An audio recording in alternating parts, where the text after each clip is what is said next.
Alors, je vais aller dans le passé pour prendre l'anneau. Ouais.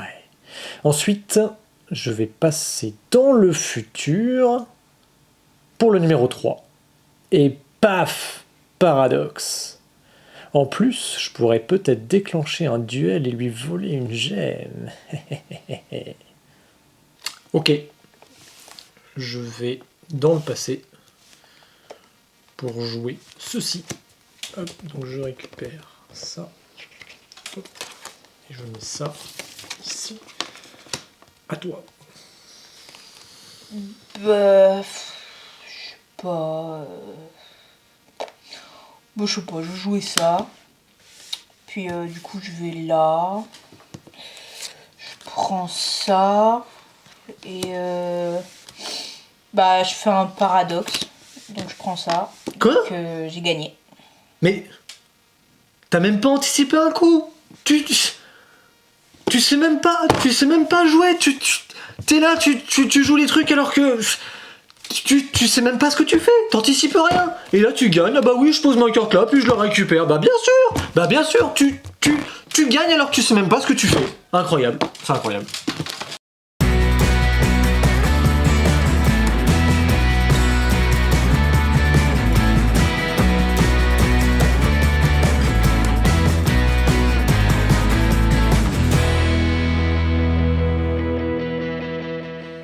Salut à tous et bienvenue dans cette vidéo du vendredi, ce petit rendez-vous où chaque semaine on vous parle de l'actualité ludique. Salut Alex. Salut. On va commencer avec des petites infos, notamment des retours en stock assez cool. Nous avons de retour en stock Sea Salt and Pepper, Acropolis et les Unlock Short Adventures. Ça c'est très cool, c'est vraiment le retour en stock qui me met en joie. D'habitude on les fait en fin de vidéo et là on s'est dit c'est trop cool, on le met en début de vidéo. Pourquoi ? Bah parce que Acropolis, nommé Asdor, peut-être Asdor, coup de cœur d'Antoine, Sea Salt and Pepper, magnifique petit jeu de cartes qui s'est vendu très bien depuis sa sortie, coup de cœur de Jeff. Et puis les Unlock Short Adventures, bah c'est une évidence, tout le monde aime ça. On les voit pas forcément dans nos top ventes, encore qu'on en a déjà parlé. Pourquoi ? Parce que c'est plein de petites références. Mais franchement, si on cumule les ventes de toutes les petites références là, ça fait partie des jeux qu'on a le mieux vendus. Donc nous, ludicaires, on est content de les retrouver. Oui. Et en tant que joueur, bien sûr, aussi. Autre petite news, hop là. Oh. Il y a une offre de jeux Asmodée en ce moment, des jeux d'ambiance du 14 février au 5 mars 2023, 50% sur le deuxième jeu. Mais oui, voilà. Alors c'est une sélection, pas la liste de jeux. Oui, c'est une sélection pas précise. Je l'ai en anti-sèche la liste. Là, mais vous avez. Vous pouvez voir qu'il y a du Just One, vous pouvez voir qu'il y a du Modi Modi, du Platypus, il y a du Exploding Kittens. Il y a aussi du Time's Up jaune. C'est plutôt des références qui parlent bien en temps normal, ça, donc ça devrait faire plaisir. Voilà, hop. Mais également, en fin de vidéo, vous allez retrouver un focus que vous retrouverez aussi dimanche prochain. Je pense que normalement dans le Timecop vous allez voir cette vidéo elle est longue parce qu'en fait c'est un long focus qui je pense va être plus long que juste les nouveautés de la semaine. Oui. C'est un focus sur Critical Sanctuaire saison 1 et alors là on est trop content. Vous voyez peut-être pas mais on a tous le smile là autour de la caméra.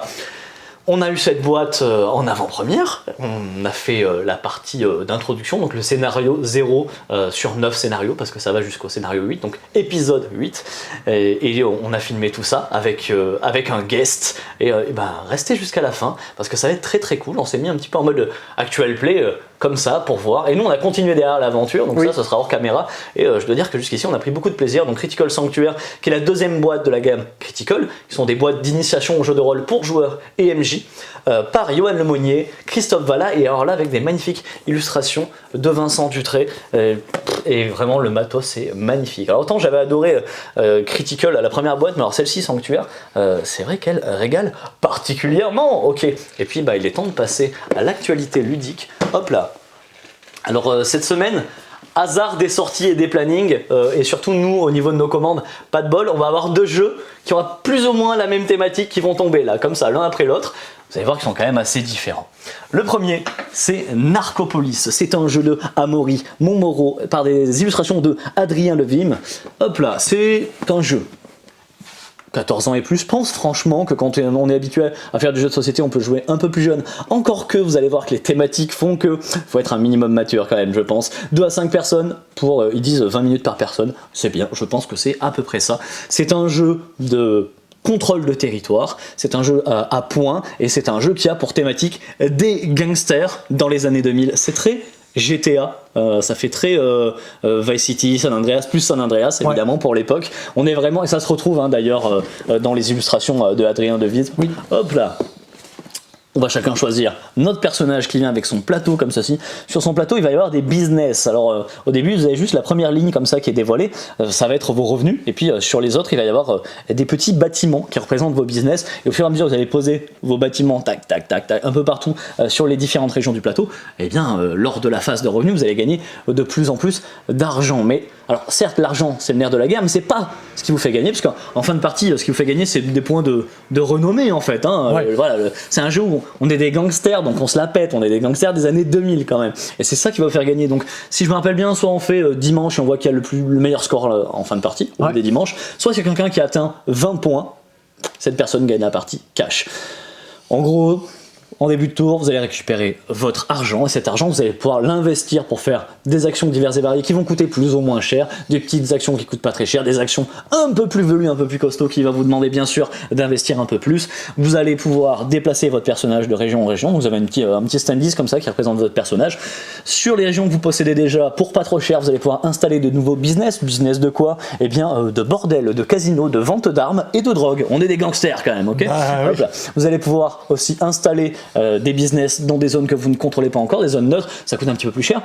Et puis aussi, bien sûr, ce qu'on va pouvoir faire, c'est attaquer les autres joueurs. Donc ça, il faut déplacer votre personnage dans une case adjacente qui va être occupée par un business d'un autre joueur, à dire je t'attaque. Ça va vous demander un investissement de cash, donc ce sont des billets de millions de dollars, si je dis pas de bêtises dans ce jeu. Vous allez dépenser donc des millions de dollars. Et là, ça se joue au dé. Alors attention, c'est pas risque. Il y a quand même une sensation un peu risque. Hein. C'est ce qu'on disait tout à l'heure avec Alex. Ça fait du bien quand même de retrouver des jeux de conquête de plateau à base de dés. C'est vrai que c'est des sensations de jeu qu'on aime bien. Il n'y a pas non plus énormément de jeux qui proposent ça. Mais c'est plus moderne parce qu'en fait, c'est pas simplement les dés qui vont vous indiquer si vous gagnez ou pas le combat. Parce qu'en fait, va se lancer un jeu de bluff. Vous voyez ici, on a un petit pot à dés comme ça, un petit gobelet. On a 3 dés chacun. Pim, je secoue le gobelet, je regarde le résultat secrètement. Il y a 3 chiffres, ça fait centaines, dizaines d'unités. Donc admettons, je fais 5, 3, 1, pim, ça fait 531. J'annonce ce que je veux à mon adversaire. Là, intéressant. Pas mal. Écoute, là, 531, c'est pas mal. Mais admettons, j'ai fait 222. Oui. Je peux dire, là j'ai fait 531, c'est pas mal, bien. 531. Ton adversaire, il peut soit t'accuser de mentir, mais attention, s'il y a un des deux joueurs qui se plante là-dessus, c'est le perdant. Soit il peut, à son tour, lancer les dés et dire je suis renchéri. Et il va pouvoir annoncer son score, il va pouvoir bluffer, et ainsi de suite, jusqu'à soit que y a un moment on craque, ou c'est évident qu'on peut pas faire mieux, enfin vous voyez le délire, soit si vous faites 666, pim, c'est gagné. On est des gangsters quand même. Arriver, hein. Voilà, on flirte un petit peu avec le mal. Vous allez pouvoir récupérer des missions sous forme de cartes de job, et si vous remplissez ces missions, ça vous fait des points de victoire supplémentaires, et vous allez pouvoir payer pour récupérer des cartes, je sais pas comment ils appellent ça, des cartes d'influence, c'est ça. Vous allez payer pour récupérer des cartes d'influence qu'il faudra payer à vous pour les lancer, mais ces cartes, elles vous permettent de faire des actions qui ne sont pas les actions de base du jeu, qui sont des actions qui vont un petit peu aller taquiner les autres joueurs, si on peut dire. Voilà, donc on va se faire des sales coups.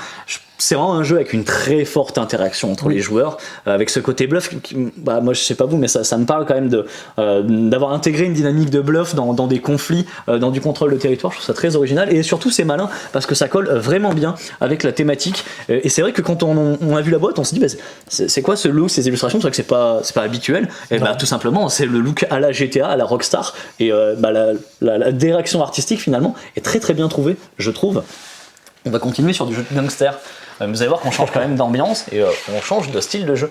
On est sur du gros jeu expert, c'est-à-dire que là, le 14 ans et plus, vraiment, il est justifié, bien sûr, par sa thématique, mais aussi parce que on est quand même sur un jeu très très exigeant, avec des gros temps de jeu. Je vois qu'ils indiquent 90 à 150 minutes, et c'est typiquement le genre de jeu où si vous êtes 4 sur votre première partie, à mon avis, vous pouvez presque doubler le temps de jeu, sans souci. Vous le voyez, c'est du gros jeu Scarface 1920, avec tout un tas de figurines très détaillées. On est vraiment sur la belle figurine moderne, un immense plateau, des plateaux individuels double couche, tout un tas de cartes, de jetons, etc.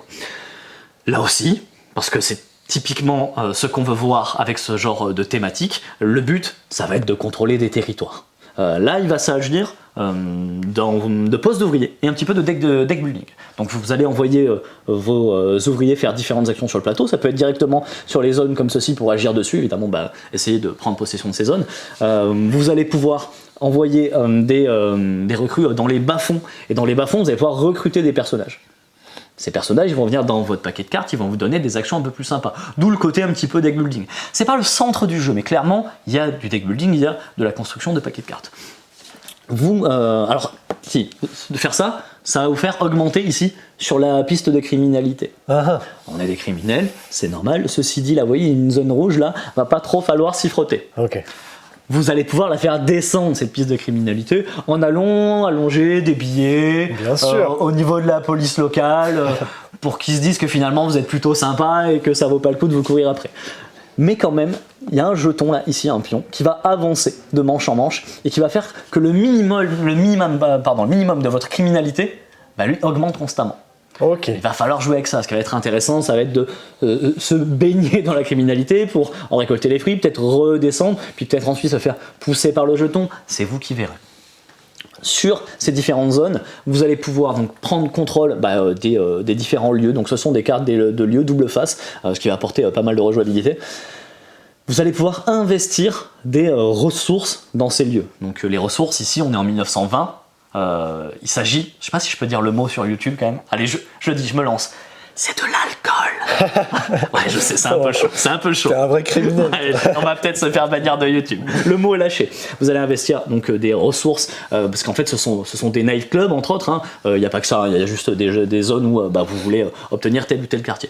Et en fin de manche, parce qu'on va jouer plusieurs manches, chaque manche pourrait faire un certain nombre d'actions, vous allez pouvoir convertir ce que vous avez investi comme ressources en points de victoire. Le truc, c'est que durant chaque manche, vous mettez des ressources dans un lieu. Il se peut qu'il y ait un autre joueur qui vienne, conflit, admettons il gagne, il vous récupère le lieu et il vous récupère toutes les ressources que vous avez investies jusqu'ici. Et donc en fin de manche, si vous n'avez pas récupéré tout ça, les points de victoire, c'est pour cet adversaire-là. Donc il va y avoir tout un côté gestion de conflit à nouveau, enfin vraiment ça tombe sous le sens avec la thématique, et un petit peu à l'image du jeu que je vous ai montré juste avant, mais vous allez voir que c'est pas pareil non plus. On va avoir un plateau avec son gangster individuel. Si je dis pas de bêtises, ce sont des gangsters qui ont vraiment existé dans la vraie vie, donc on voit qu'il y a Alphonse Capone, Al Capone, les autres je les connais pas du tout, mais c'est en gros les mafias irlandaises, afro-américaines, juives, etc. et italiennes pour Capone, si je dis pas de bêtises également. Ce plateau, il a également des petits jetons, donc il y a un côté un peu à double face comme ça, des petits pions que vous allez pouvoir enlever. Et en fait là, ça va augmenter vos possibilités d'action, tout simplement. Donc ça me fait un peu penser à Scythe. Vous allez faire du positionnement depuis votre plateau individuel et ça va vous donner des bonus en jeu. C'était pas du tout une explication de règles, c'était vraiment pour vous donner un aperçu général du jeu. Sachez qu'il y a vraiment des vidéos de règles qui vont rentrer plus en détail parce qu'il y a énormément d'actions possibles. Et vous voyez, il y a tout ça de figurines à aller poser sur le plateau central. Notamment Légion, qui est le distributeur en France du jeu, a fait une vidéo d'explication de règles qui est plutôt bien fichue. Et je crois que c'est bon pour moi. Bonjour, bonsoir, bonne joueuse. On a reçu Subterra 2, c'est la suite, mais c'est aussi un jeu indépendant. Subterra, c'est un jeu de Tim Pinder, c'est illustré par, je vous dis ça de suite, Diana Franco Campos. C'est un jeu pour 1 à 6 joueurs, un jeu coopératif, donc on va prendre toujours un peu de mécanique de Subterra. Donc on va découvrir ici plutôt un temple, donc on mélange Subterra et on va dire l'héroïne perdue de Narak, donc en gros une thématique plutôt Indiana Jones. L'idée c'est que tous ensemble on va découvrir un temple qui est composé de différentes tuiles qu'on va aller piocher dans le sac. Une fois qu'on aura révélé toutes les tuiles, on va essayer d'atteindre le sanctuaire ici, donc l'artefact. Mais pour le récupérer, il va falloir au préalable choper des clés. Une fois que j'ai chopé les clés, on peut prendre l'artefact. Et dès qu'on chope l'artefact, on sort du volcan, évidemment, avant qu'il rentre en éruption. Lors de la mise en place de la partie, ce qui est important, c'est qu'ici, vous voyez, vous avez un compte tour en fait. En général, on fait à peu près une vingtaine de tours dans le jeu. En fonction de la difficulté, par exemple là on est 3 joueurs on va dire, si on est 3 et qu'on veut une difficulté très accessible, donc débutant, on va plutôt mettre le compte tour en 27, donc on aura plus de tours qu'en moyenne. Par contre si on veut une difficulté plus forte, on peut par exemple le mettre directement à 17, ce qui va être un peu plus complexe. À chaque tour de jeu, c'est extrêmement simple, les joueurs vont pouvoir réaliser différentes actions, en fait en tout on a 2 points d'action, on peut en avoir un 3e si on dépense un point de vie. Mais de base, on a 2 points d'action. Certaines actions, il y en a pas mal, mais coûtent 1 point d'action et d'autres en coûtent 2. Parfois, d'autres en coûtent 3. Donc, il faut essayer du coup de se... Comment ils appellent ça déjà ? De se dépenser, de se dépasser, pardon, pour gagner, perdre un point de vie et gagner 1 point d'action supplémentaire pour faire des actions à 3 points d'action. On va du coup à chaque tour faire nos actions. Ensuite, on va lancer un dé. Donc ceci, un dé qui va déclencher différents effets. Ça peut déclencher entre autres des pouvoirs de tuiles qui sont plutôt handicapants pour nous. Ça peut nous faire perdre des points de vie dans des pièges. On va se cramer les pieds dans de la lave. Bref, plein de trucs très sympas. Et ensuite, ça va être à la fin du tour entier, donc une fois que tout le monde a joué, c'est ce qu'on appelle les gardiens en fait, qui vont popper un petit peu dans le temple, qui vont eux s'activer 2 fois de suite. Donc ils vont en général venir depuis ces petits lieux-là. Vous avez des petites tuiles indiquées ici qui vous disent justement où les gardiens apparaissent. En général, c'est plus proche du joueur actif. Et ces gardiens-là en fait vont se déplacer pour aller nous casser la gueule en gros. Donc comme je disais en fait, à chaque tour on peut faire différentes actions. Les actions c'est quoi ? Ça peut être de révéler. Donc en fait la première action c'est je pioche une tuile, je la prends et puis je la connecte là où je peux la connecter et là où ça m'arrange le plus. Je peux également me déplacer, donc je peux me déplacer sur une tuile tout simplement, ça coûte 1. Je peux également même me déplacer plus vite, c'est-à-dire que je peux courir, dans ce cas ça me coûte 2 points d'action mais je me déplace de 3 cases, c'est plus intéressant. Mais par contre je fais que ça de mon tour, sauf si je me dépasse évidemment. On va pouvoir tout simplement explorer, donc là c'est la combinaison entre révéler et déplacer. Ça peut être dangereux parce que si jamais je révèle une tuile sur laquelle je peux me déplacer, je me déplace pas tout court. La tuile je suis obligé quand même de la placer. Ça peut être aussi intéressant, c'est plus risqué pour révéler des tuiles. On peut se soigner, ça permet de récupérer des points de vie. On peut manier des objets, notamment quand vous voulez récupérer une clé. S'il y a une clé ici, il faut manier un objet, donc récupérer la clé, ça coûte une action. On peut attaquer des gardiens en lançant un dé. Bref, il y a plein d'actions très accessible, j'ai fait tomber la carte. Incroyable. Excellent. Bref, on va faire toutes ces petites actions-là. Ensuite, les gardiens, évidemment, vont se déplacer. Il faut faire attention avec le dé, comme je disais, parce qu'il peut y avoir des choses qui vont s'enclencher. Parce qu'à la fin de mon tour, par exemple, si je lance le dé et que je tombe sur, on va dire, des pièges qui s'enclenchent, par exemple, là, je suis ici.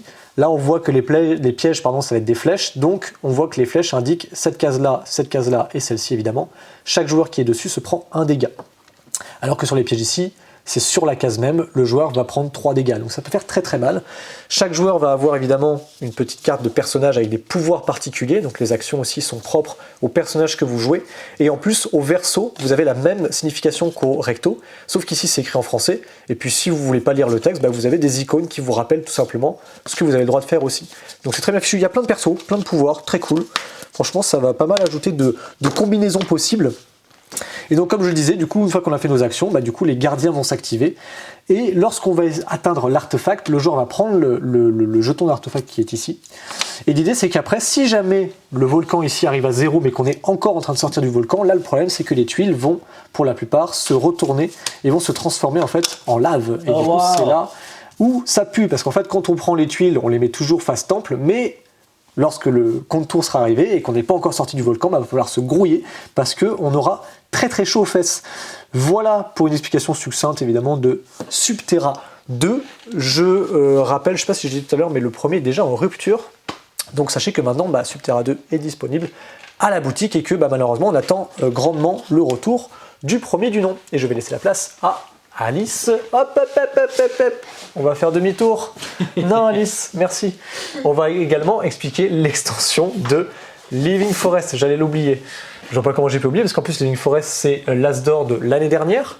C'est un jeu que j'ai beaucoup aimé, un jeu de deck building avec avec une course, pas au point de victoire mais à une condition particulière. Ici on a une nouvelle extension qui s'appelle Kodama. C'est chez les Ludonautes. Et dans Kodama, en fait, ça va rajouter déjà, on va dire, 4 modules, 4 grosses différences. Alors le premier module, ça va être le mode solo. Je vais pas m'étendre plus dessus parce que je n'ai pas vu plus d'infos qu'il y a un mode solo. En revanche, ici on a le dieu du feu, donc l'Onibi en fait, qui lui maintenant a un petit pion, si vous voyez le plateau en fait de Living Forest, qui tourne comme ça. Normalement, c'est que nos esprits de la forêt qui tournent. Là maintenant, il y a Onibi, qui va également pouvoir se déplacer autour de ce plateau-là. Et si jamais il dépasse quelqu'un, il va rajouter du feu. Donc ça peut être intéressant en fonction de la stratégie, mais ça peut vachement handicaper les joueurs parce que le feu, si personne s'en occupe, ça fait mal dans le deck building. Évidemment, qui dit deck building, 10 cartes, et donc on aura évidemment 2 nouveaux esprits, donc de nouvelles cartes qui vont être très intéressantes à jouer avec plein de pouvoirs encore plus intéressants les uns que les autres. On va avoir de nouvelles tuiles arbres qui vont avoir des capacités spéciales, notamment qui vont jouer avec les Kodama. Et les Kodama sont du coup de nouvelles cartes qu'on va pouvoir récupérer avec des fleurs sacrées. Parce qu'à de base, les fleurs sacrées ne servaient que à une condition de fin de partie pour gagner. un peu compliqué à faire, je trouve. Là, pour le coup, ça peut être une double rentabilité pour les fleurs parce qu'elles permettront notamment de récupérer des Kodama qui vous octroient différents pouvoirs et qui vous permettent, plus vous les combotez, d'avoir des effets. On peut en comboter 2, 3 ou 4. Ça vous fait des actions supplémentaires. Ça vous fait du gain en ressources de mémoire. On peut choper des tuiles plus facilement. Enfin, c'est plein de gains intéressants, les Kodama. Et je crois que je vous ai tout dit. Ouais, le mode solo également. Donc voilà. Donc c'est une extension très chouette sur un deck building parce que c'est toujours intéressant d'avoir un peu plus de choix de cartes déjà et de possibilités dans un deck building, sachant que celui-ci en plus était en initié. Je pense qu'avec une extension comme ça, il peut vite monter d'un peu plus de cran, on va dire, et rejoindre un petit peu le côté expert. En tout cas, on avait ça sur une extension sur The Hunger qui fait penser à ça aussi. C'est cool de voir des jeux comme ça de plateau, de deck building, s'offrir des extensions enrichissantes. Maintenant, c'est à Alice. Oui, maintenant c'est à moi. Coucou. J'ai mis la caméra trop bas, on voyait quand t'étais accroupi. Pas gentil, il m'a gâché mon J'ai pas entrée. fait exprès, pardon Alice. Bon bah attends. Coucou. C'était parfait. Donc moi je suis là pour le tournoi d'Avalon à Valonne, comme vous voulez, comme des gens disent Camelot ou Camelot.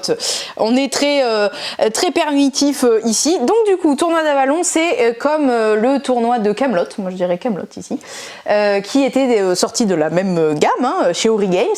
C'est une extension possible, mais surtout un stand-alone. Donc du coup, c'est de 3 à 6 chevaliers, donc 6 joueurs. Parce que voilà, c'est des chevaliers dans le jeu, à partir de 14 ans et pour 45 minutes de jeu. C'est un jeu de pli, mais il est très dynamique, donc les 45 minutes de jeu, on voit pas trop passer, ça va. C'est par Ken Shannon, Jody Barbessi et Karen Boginski, je dirais, ou Boginski, je suis pas sûre. Comment on fait ? Eh bien, ça reste un jeu de plis comme la première boîte, où le but c'est de pas gagner de plis, parce qu'en fait, quand vous gagnez des plis, c'est que vous faisiez tataner la tête. Voilà, vous êtes en train de faire un tournoi, parce que le dimanche, qu'est-ce qu'on fait ? On fait des tournois à mort de chevaliers sur l'île d'Avalon. Avalon. Je pense que je vais dire les deux trucs différents pendant la même présentation. Et du coup, la partie se termine dès que quelqu'un est mort et qu'il n'a plus de points de vie. Et après, c'est celui qui a encore le plus de points de vie, donc qui s'est moins fait tataner la tête, qui est gagnant. Après, ça va être un jeu de grosse fourberie où il va avoir des coups, des contre-coups. Et en gros, la règle de base, c'est que quand vous jouez un pli, c'est la plus petite carte du pli qui, le joueur, il récupère tout le pli. Donc c'est pas cool, vous allez avoir plein de blessures, sauf cas exceptionnels. Et en fait, dans celui-là, il n'y a que ça, des cas exceptionnels. Donc de quoi retourner les plis non-stop. Impossible d'avoir un pli qui se passe normalement. Il y a toujours une carte qui va foutre le caca.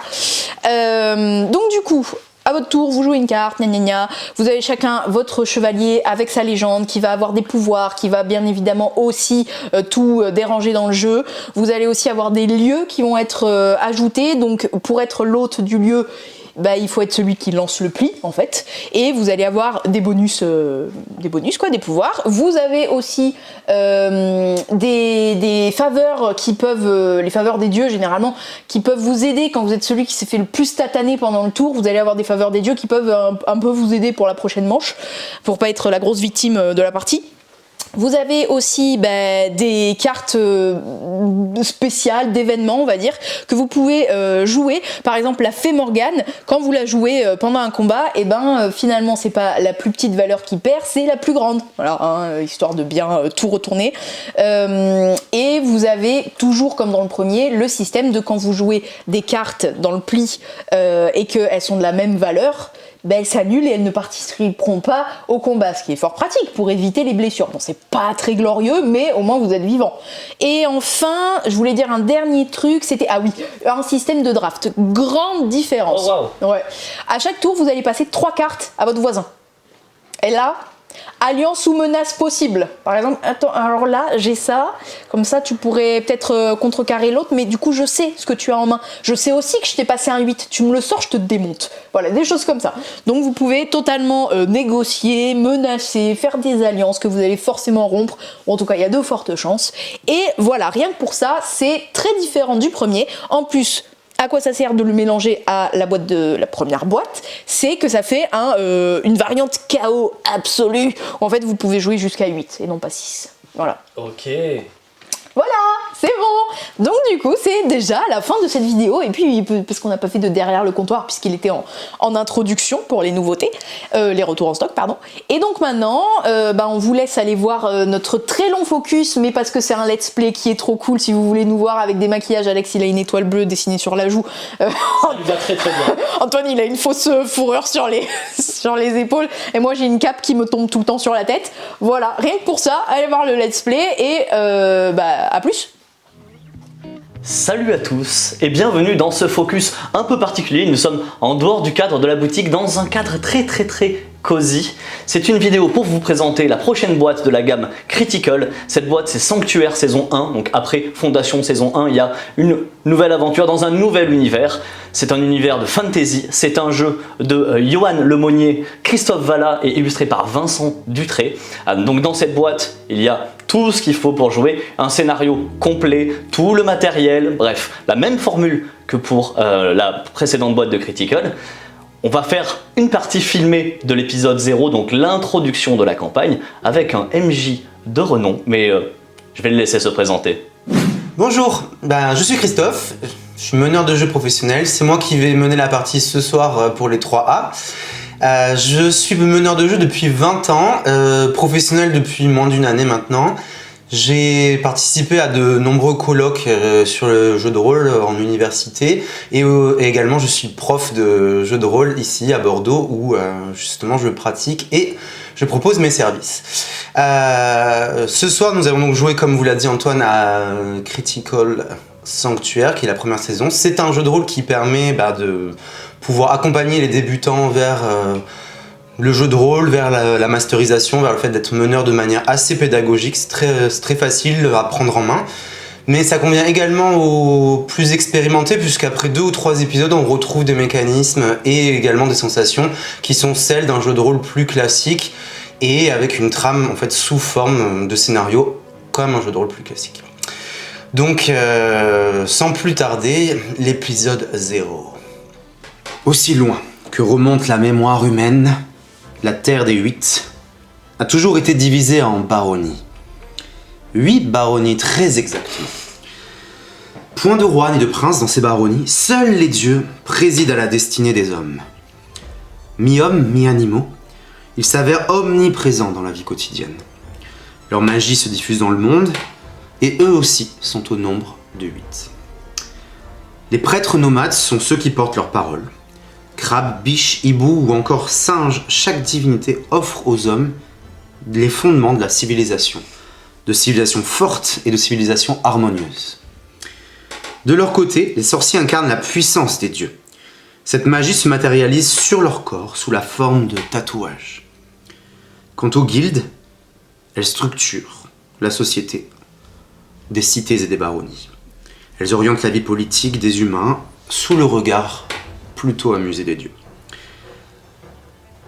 Mais depuis quelques années, les dieux se sont fait moins présents et ils délaissent leur sujet.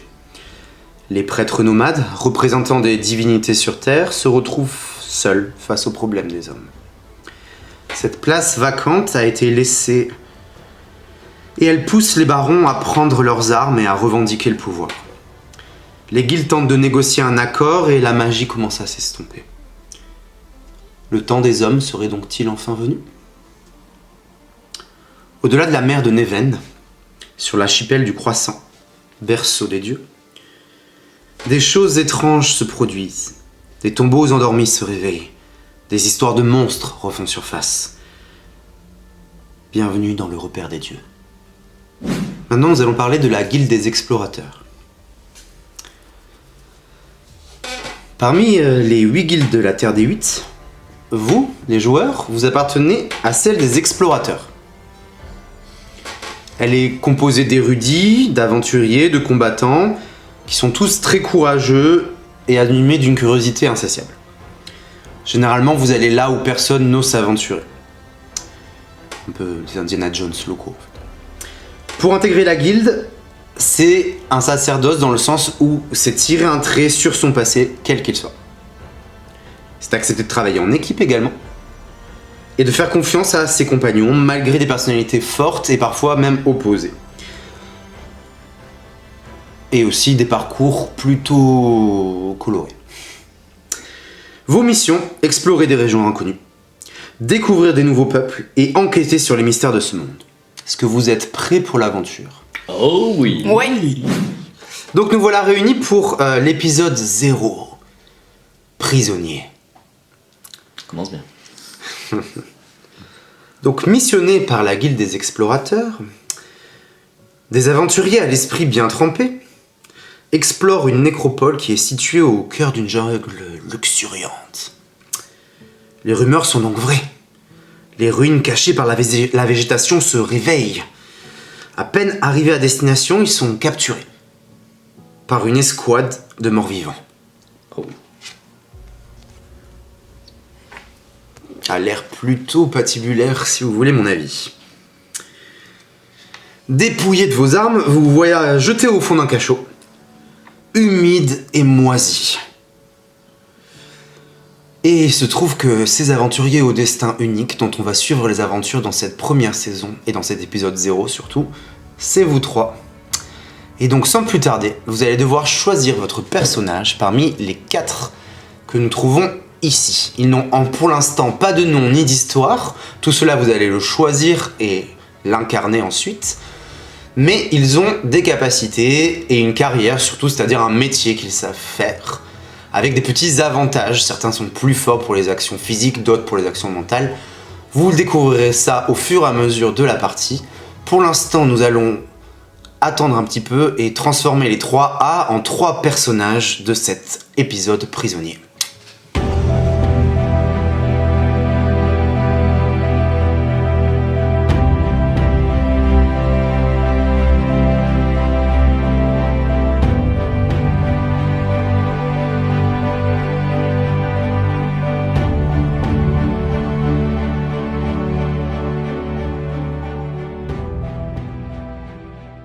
Donc Alice sera... Quelle est ta carrière, Alice ? Voleuse, c'est une carrière fort respectable. Antoine, quelle est ta carrière ? Je suis le guerrier. Et Alex, tu es... Je suis sorcier. Très bien. Donc du coup, nous allons mettre de côté la rôdeuse qui n'a pas été choisie pour notre partie. Difficulté, hein, le choix de la rôdeuse. Hein. Et vous allez tout de suite lui donner un nom que vous allez inscrire sur les petits porte-noms qu'il y a devant vous, avec le stylo effaçable qui est fourni avec la boîte. Tout est très pratique, hein, ça permettra à chacun de personnaliser son personnage. Et en plus, Alors, tout le monde pourra se rappeler comment s'appelle chaque personnage. je serai Loon, la voleuse. Bien. À toi. Alors, c'est des noms un peu improvisés, hein, parce que à part Alice qui avait un peu réfléchi, je pense. Je suis très prévoyante. Prévoyante et puis elle a l'habitude. Je suis Eldorin, le guerrier. Eldorin. Le guerrier de l'Ouest. T'as réussi à réfléchir ? Oui. Et je serai Lysiam, le sorcier. Très bien. Donc nous allons avoir une aventure en compagnie de Lysiam, Loon et Eldorin. Avec l'accent, je vous prie. Donc je vais vous expliquer un petit peu quelles sont les informations qu'il y a sur vos feuilles de personnages.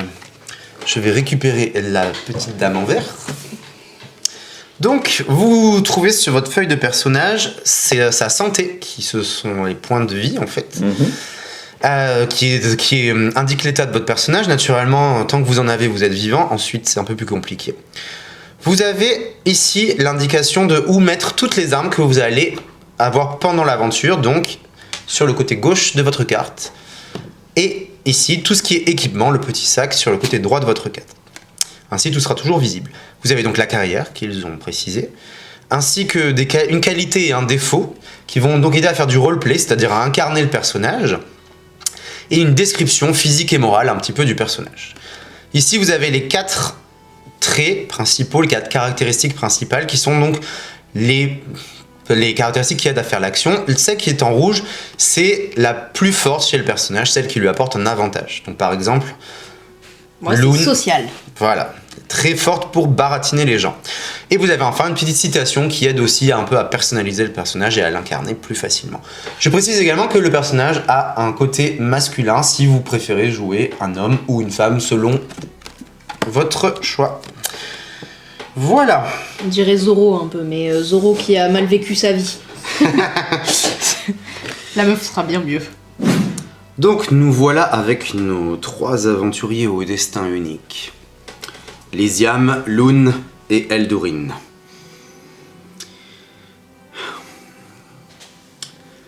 Donc votre geôle est plutôt grande, très vaste, très sombre, et semble être entièrement vide. Vous voyez de larges piliers, pas très loin de vous, qui soutiennent un plafond voûté. Et sur les piliers, vous discernez des symboles gravés qui représentent les 8 divinités, donc des symboles animaux plutôt. Comme si les prisonniers qui vous avaient précédés avaient tenté d'invoquer en fait la pitié des dieux dans cette cellule. Un peu plus loin, vous entendez 5 guerriers squelettes, leurs clics d'os qui patrouillent pas très loin. En avançant comme des automates, leur ronde les amène assez régulièrement devant le cachot. Vous voyez qu'ils semblent être animés par une pierre brillante et étrange qui est située dans leur thorax. Vous devriez bien observer les lieux afin de vous évader. Réfléchissez vite parce qu'ils vont bientôt revenir. Voilà. Où vous êtes. J'ai donc donné une carte l'épisode 0, le début de l'épisode 0 à mes aventuriers. Attendez un peu que je récupère mon épée. Tu ne pourras pas casser la porte avec ton épée, même si tu es très fort. Même avec ta tête, j'en doute fort. Il va falloir se servir de sa tête. Tu crois qu'il faut mettre un coup de boule dans la porte? Tu peux toujours essayer, peut-être que ça te fera dormir assez longtemps pour que je puisse réfléchir. Très bonne idée. Je pourrais essayer de crocheter cette porte. Bien que... Non, leur parler serait bien trop... stupide. Et toi, tu n'aurais pas un sort dans la manche? C'est éventuellement quelque chose que je pourrais tenter de faire. À part que pour l'instant, tu es sans matériel. Comme d'ailleurs chacun d'entre vous. Vous avez été dépossédé de vos biens, ainsi que je l'ai précisé, quand vous avez été capturé par les squads de morts-vivants. Bon, alors on cherche, voir s'il y aurait quelque chose qui traîne peut-être. Très bien. Comme je vous l'ai dit, la cellule semble être vraiment vide. Donc à part les barreaux, en fait, rien... voilà. Et vous remarquez, donc du coup, quand même que la cellule est structurée de cette manière-là. Les barreaux sont sur la porte, sont sur un côté de la pièce, donnent sur donc peut-être l'extérieur, et sinon vous avez la porte elle-même en fait. Donc, que faites-vous? Je crois que je vais quand même donner un coup de boule dans cette porte. Tu me parais bien déterminé. Et je vais mettre un coup de boule dans la porte. Très bien. Donc du coup, Eldorin, est-ce que en t'approchant de la porte, tu vois qu'en fait, la porte elle-même a l'air solide, mais par contre, les gonds de la porte, eux, ils ont l'air vieux et assez vermoulus, rouillés, tu vois. Tes sens de nain ne t'y trompent pas, en fait, hein, ce métal n'est pas de très bonne Ce qualité. n'est pas du bon travail. Ça pourrait peut-être être assez aisé, ou en tout cas présenter un point de faiblesse. Eh bien, je vais taper à cet endroit-là. Très bien. Donc tu vas me faire un test individuel, c'est-à-dire qu'il n'y a que toi qui le fais, D'accord. de physique, de difficulté 2. Pour ce faire, il va utiliser un dé à 12 faces, voilà, qui sont les dés avec lesquels les joueurs vont jouer. Et il va additionner le résultat du dé avec la caractéristique physique, puisque c'est un test Ça de tombe physique. bien, j'ai un bonus. Si la caractéristique est en rouge sur la carte, cela veut dire qu'il peut ajouter plus 1, qu'il a donc un bonus. Effectivement, la carte de Eldorin indique cela. C'est un guerrier, il est fort. Donc il a plus de chances de pouvoir casser la porte, dégonder la porte, que sais-je encore. En tout cas, taper sa tête dessus. Donc j'ai dit difficulté 2, c'est-à-dire qu'il faut que le résultat total du dé et de sa caractéristique qui lui amène 1 fasse 2 ou plus pour réussir. Ah C'est plus solide que ce que je pensais. Combien as-tu fait? C'est un 0 plus mon bonus 1. Donc effectivement, les gonds semblent avoir souffert du coup un petit peu, et tu vois que la porte cède toute quand même selon tes efforts. Après avoir dit à tes compagnons ce que tu viens de leur dire, que ça allait être plus difficile, il se retourne un petit peu vers vous, il a 2-3 échardes dans la tête, mais on sent qu'en fait voilà, malgré elle cède tous tes efforts, tu t'es blessé sur les ferrures au fur et à mesure en fait, et tout ça tombe dans un fracas en fait terrible. Il va falloir courir. Effectivement, vous commencez à fuir rapidement alors que vous entendez les guerriers squelettes qui font demi-tour pour venir dans votre direction, alertés sûrement par le bruit que vous avez fait. Vous mettez à courir à l'opposé du bruit d'où ils viennent. Vous vous rendez compte que la nécropole dans laquelle vous êtes, car c'est une nécropole, semble être immense, voire même labyrinthique. Il y a des tours et des tours. Et parfois, de temps en temps, vous entendez des sortes de sons un peu étranges en fait, comme des échos lointains et un peu déformés de cris, ou peut-être même en fait on entend des bruits en fait qui vous feraient peut-être penser, surtout à toi qui es magicien, peut-être aux échos déformés d'une réalité lointaine, comme si quelqu'un criait ou des voix parlaient au travers de passages. Par endroits, vous voyez des squelettes en habit de guerrier en fait, qui se tiennent debout, qui ont l'air complètement inertes, non animés en fait, comme s'ils attendaient en fait qu'un souffle de vie en fait allait les mettre en mouvement. Et ça, ils sont juste à côté de nous. Ils sont dans les couloirs de la nécropole que vous êtes en train de parcourir. On va pas s'éterniser ici, hein. Voilà à quoi cela ressemble, la nécropole dans laquelle ils courent, poursuivis au fond par les squelettes. Mazette. Donc vous pouvez la poser à côté. Hop, voilà, pour faire une petite frise. Qu'est-ce que vous faites? Est-ce qu'on passerait pas doucement à côté des squelettes, mais en même temps ceux de derrière nous courent vite après? Moi, je suis d'avis de courir. Mais courir vers où, mon cher? On court vers la bière. Alors, si on court, je propose de courir Ah, dépêchez-vous vers hein. les voies. Alors que vous entendez des squelettes derrière Et vous. si on court pas, il vaut mieux avancer prudemment, mais vite. Ok, bon bah alors on te suit vers les voies. On compte sur toi pour l'orientation. Très bien, j'oriente, Ok. Et on court. mais on avance vite. On court même. Donc avec Lysiam en tête de file. En tête. Donc tu cherches un petit peu ton chemin en fait dans les couloirs qui sont de plus en plus inquiétants. Tu vois plusieurs salles, les salles de torture vides, puis un peu plus loin un autre passage, un autre escalier qui amène à un gouffre abyssal, puis un peu plus loin vous traversez une grotte pleine de chauves-souris, des couloirs remplis d'ossements. Les salles semblent se succéder. Et les squelettes semblent être toujours sur votre trace, jusqu'à ce qu'un peu plus loin, tu entends des gémissements qui attirent ton attention.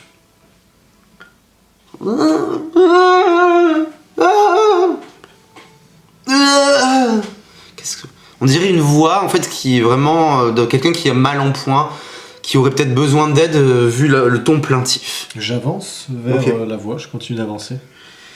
À un moment, donc du coup, guidé par le bruit, vous arrivez tous les trois en fait devant un cachot minuscule, l'opposé de celui dans lequel vous étiez. Et par un interstice de la porte, vous entrevoyez dans l'ombre un homme. Il a une 50aine d'années. Il a une robe pourpre qui est caractéristique des prêtres nomades. C'est donc un porte-parole des dieux. Cheveux hirsutes, il te regarde puisque t'es le premier, en fait, il marmonne. Il est agenouillé devant un motif qui est gravé sur un mur humide. Et alors qu'il pose les yeux sur toi, tu vois en fait qu'il porte enfin sur vous trois, hein, il porte sa main droite à son front d'une manière extrêmement pieuse, en fait, en signe de recueillement. Qu'est-ce que vous faites? Besoin d'un coup de main? Sors-le de là avec ta tête. Je Je pense pas que ce soit la bonne solution. Ça fait un peu mal tout à l'heure. J'aurais besoin qu'on me sorte d'ici. Je suis là depuis... je ne sais plus... Comment t'appelles-tu? Je m'appelle Robin. Je suis prêtre nomade du crabe. L'une des 8 divinités de notre archipel. J'enquêtais sur la disparition de plusieurs prêtres servant différentes divinités. Et j'ai été capturé par des guerriers squelettes qui m'ont amené ici. Ils m'ont enlevé mon matériel, l'ont mis dans une salle et ils m'ont enfermé ici. Est-ce que tu sais comment sortir d'ici? Non, je ne sais pas comment sortir d'ici. Sinon, il serait sorti. Exactement. Vous avez l'air maline. Peut-être un indice. Dépêchez-vous. Alors qu'il dit ça, vous entendez des échos d'os et des bruits qui arrivent dans le couloir. Est-ce Je que vais la pas tarder à être sur vous. ça a l'air aussi fatigué que la précédente? Est-ce qu'à plusieurs, on pourrait l'ouvrir? À plusieurs, non. La porte est trop petite vu que la cellule est minuscule. Ouais. La porte pourrait être forcée.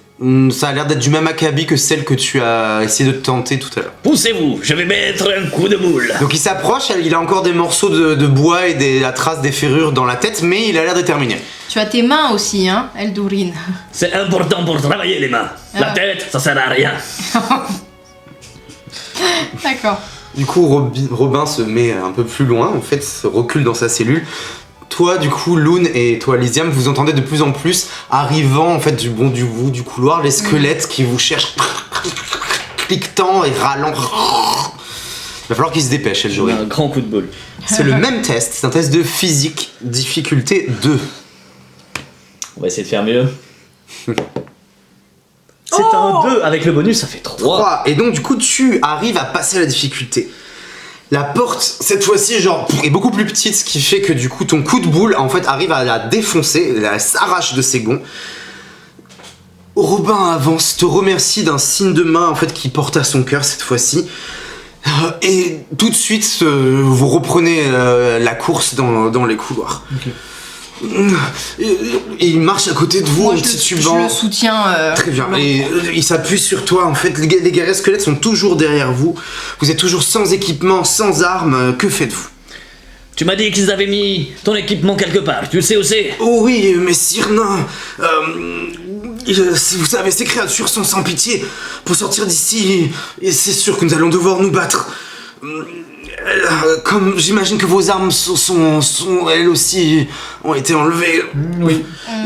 Ils ont mis les miennes dans une salle d'armes. Peut-être les vôtres sont-elles également. Ma mémoire me fait un peu défaut. Oui, où sont... Il a l'air d'être paniqué et de pas savoir trop où c'est en fait. Plutôt sous l'impact du stress. Vous voyez qu'il n'arrête pas de regarder derrière lui avec les squelettes qui arrivent. Moi, je le chope par les épaules, je le mets face à moi. Écoute, papy. C'est maintenant ou jamais, tu te ressaisis, tu réfléchis et tu nous dis où c'est.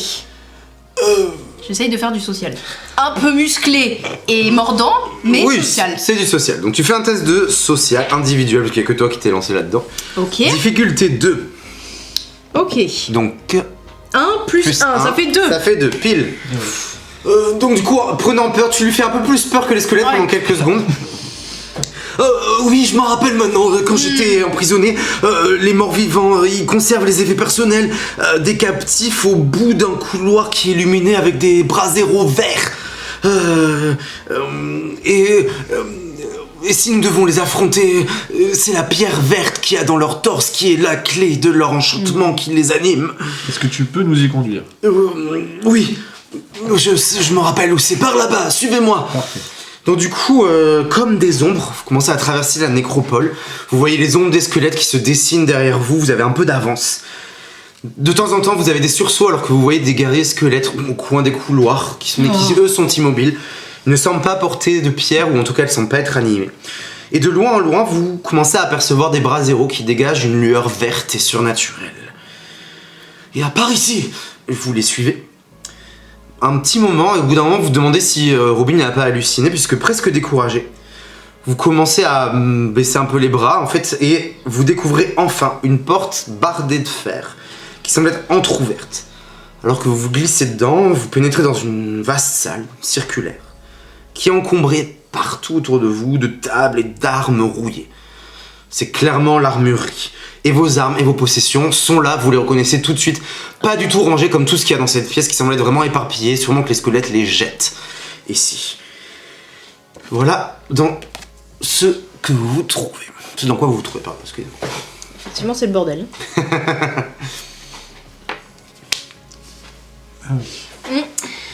Donc, qu'est-ce que vous faites? Bah, on prend le... Mon épée. Voilà, vous retrouvez votre équipement, donc vous cherchez votre équipement. Je vais donc vous donner vos cartes équipement. Voilà, qui correspondent, c'est votre équipement de départ qui correspondait à ce que vous aviez en fait avant de vous faire capturer. Mon épée bâtarde. Et j'ai trouvé mon bâton de sorcier, mon fidèle ami. Ma fidèle dague. Donc armés de leur équipement qu'ils avaient, nos héros continuent l'épisode. Donc à peine vous avez bouclé vos armes à vos ceinturons que vous entendez une voix en fait sépulcrale qui résonne dans toute la nécropole.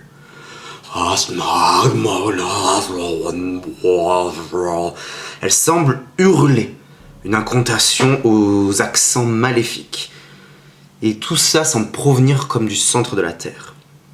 D'un seul coup, les guerriers squelettes qui sont allongés sur le sol de votre salle d'armes se mettent à vibrer, à bouger, puis se relèvent brusquement devant vous. Jusqu'ici éteinte, la pierre en fait qui est nichée dans leur poitrine se met à irradier d'une lueur verte maladive.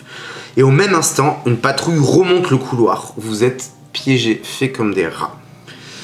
Vous voyez d'un seul coup Robin, en fait, avec une gestuelle précise, rapide, qui lance un sort de protection, en fait, sur la porte de l'armurerie. Et d'un seul coup, les squelettes sont bloqués, ne peuvent pas rentrer dans la porte. Mais vous êtes cernés de toutes parts. Il va falloir vous battre pour sauver vos vies. La patrouille de guerriers squelettes est bloquée à l'intérieur, mais pour combien de temps? Dépêchez-vous! Vite! Les guerriers squelettes commencent à se rapprocher de vous.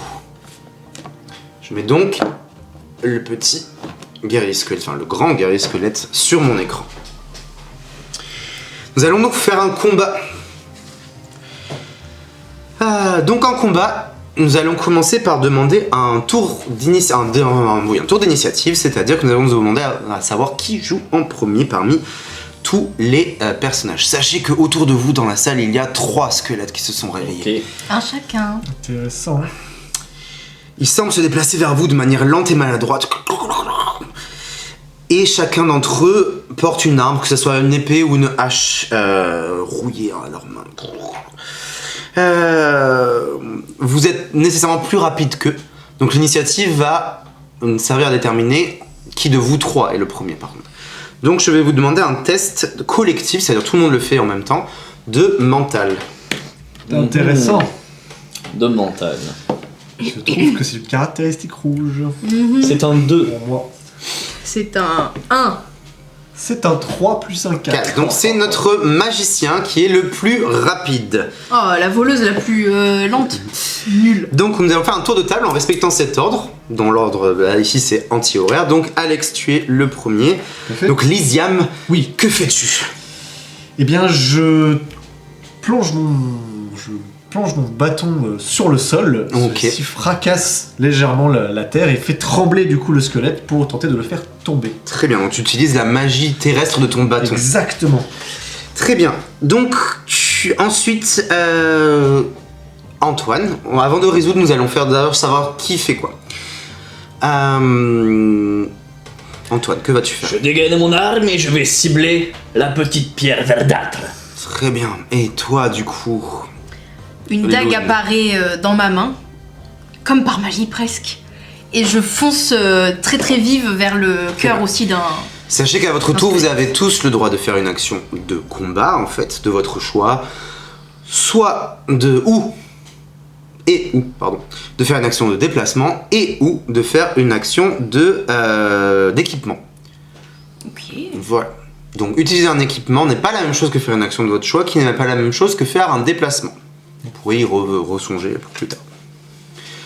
Là, par exemple, Lune a fait un déplacement pour courir et aller sur le squelette, alors que Lysiane ne l'a pas fait, car lui, il a planté son bâton directement. Il peut attaquer à distance. Antoine, donc du coup, Eldorin, toi, tu as dû bouger nécessairement également. Voilà.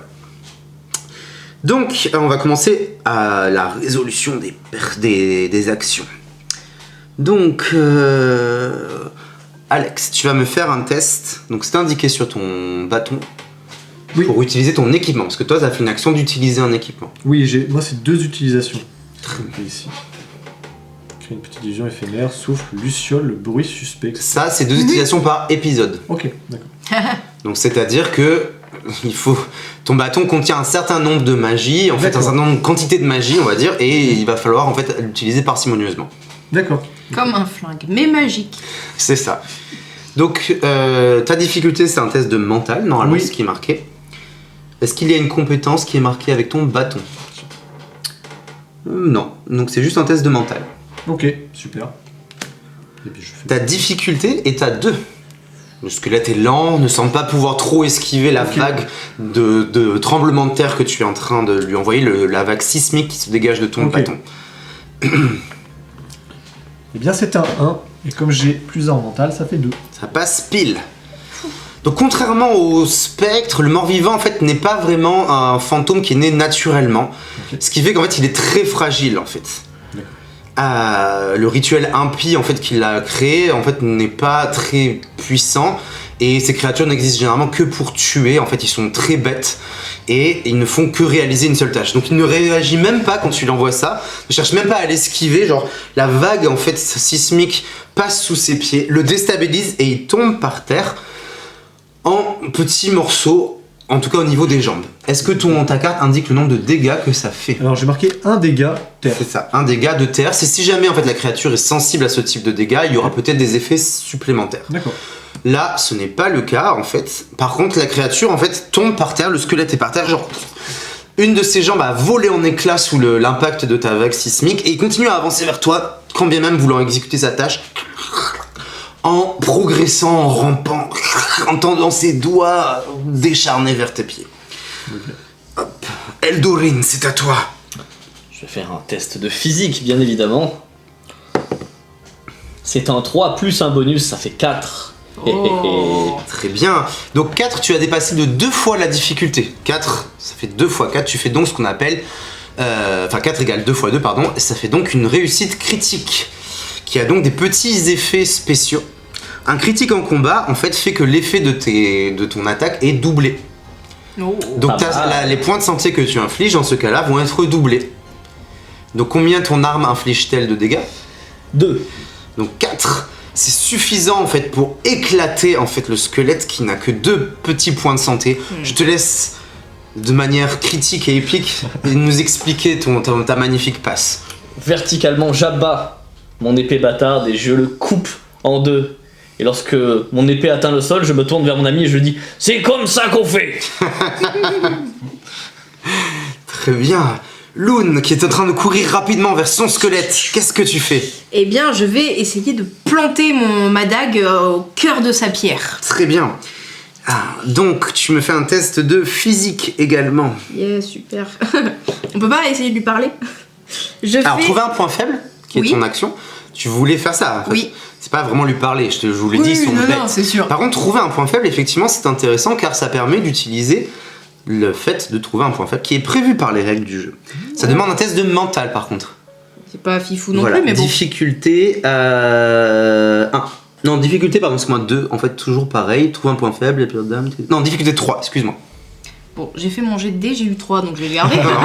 Ça tombe. C'est moi qui ai mis le temps de chercher. Donc effectivement, c'est difficulté 3. Donc en fait, la pierre d'âme qui est en train de vibrer ici, tu vois qu'en fait, c'est une pierre d'âme parce que tu as l'impression qu'à l'intérieur, il y a des âmes comme des silhouettes spectrales qui semblent vouloir s'en détacher. Et tu arrives à la frapper à cœur. Et d'un seul coup, au moment où tu perces le cristal, la pierre se fend, perd sa lueur verte et le squelette tombe en poussière instantanément devant toi. Je fais un petit tourniquet avec ma dague, je la fais disparaître, je regarde Eldorin. C'est comme ça qu'on fait. Impressionnant. C'est au tour des squelettes. Il n'en reste donc qu'un qui est en train de ramper devant Lysiam et qui donc du coup tend, comme je te l'ai dit, ses bras vers toi. Tu le vois en fait arriver près de ta cheville pendant que tes compagnons n'arrêtent pas de se vanter et il essaie d'attraper ta cheville avec ses longs doigts crochus. Tu vas donc devoir faire un test pour te défendre. D'accord. Donc tu dois me faire un test de physique également. Ok. Qui est ta oui, c'est ça. Qui est ta difficulté 1 cette fois-ci. Eh bien, j'ai fait De justesse, tu arrives à esquiver le coup du squelette. Et en même temps, en fait, à côté d'Eldorine, on entend une sorte de clic, clic, clic, clic. Les bouts de squelette que tu as coupés en deux semblent bouger. Ainsi. Et donc, du coup, en fait, tu entends Robin qui dit peut-être ils vont se réanimer, dépêchez-vous. Donc, ainsi que c'est marqué sur les règles derrière, en fait, ils peuvent se réanimer. Cela nécessite un jet de dés. Donc, je lance mon dé de MJ noir. S'il obtient un crâne, le squelette se réveille. Et je n'obtiens pas de crâne, donc pour l'instant il vibre, mais il semble pas vouloir bouger. C'est de nouveau à vous, donc c'est à Lysiam de commencer. Et bien du coup j'en profite qu'il soit à terre pour fracasser mon bâton sur le cœur verdâtre du squelette. Donc toi aussi tu essaies de chercher un point faible. Oui, Et bien tu vas donc faire un test de mental, difficulté 3. j'ai plus un. Comment je fasse 2 Après tu es un personnage spécialisé là-dedans.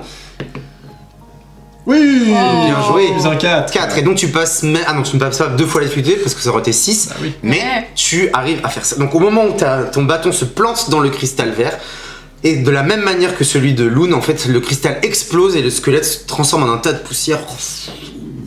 Vous voyez, c'est comme ça qu'on peut faire aussi. À ce moment-là, en fait, vous entendez Robin, je n'arriverai pas à les retenir encore très longtemps.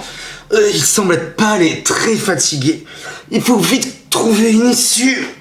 La barrière magique qu'il a dressée à l'entrée de la salle d'armurerie commence à céder.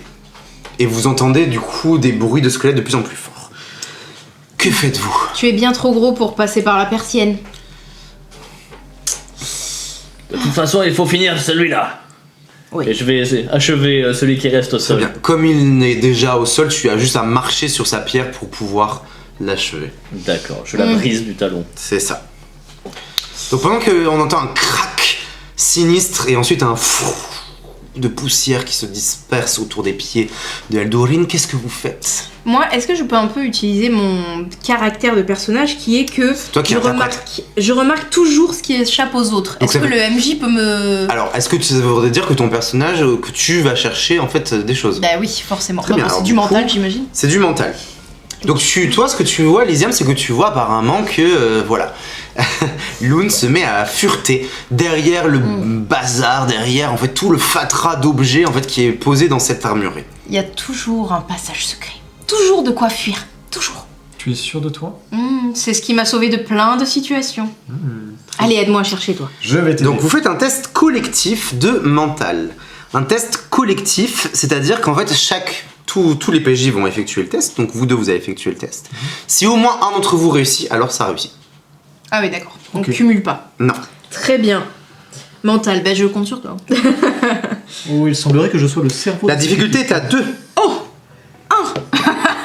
Eh bien, j'ai fait 1 plus 1 mental, donc 2. Et effectivement, comme te l'a dit Loon, il semble y avoir en fait derrière un râtelier d'armes une porte dérobée. Ah ah!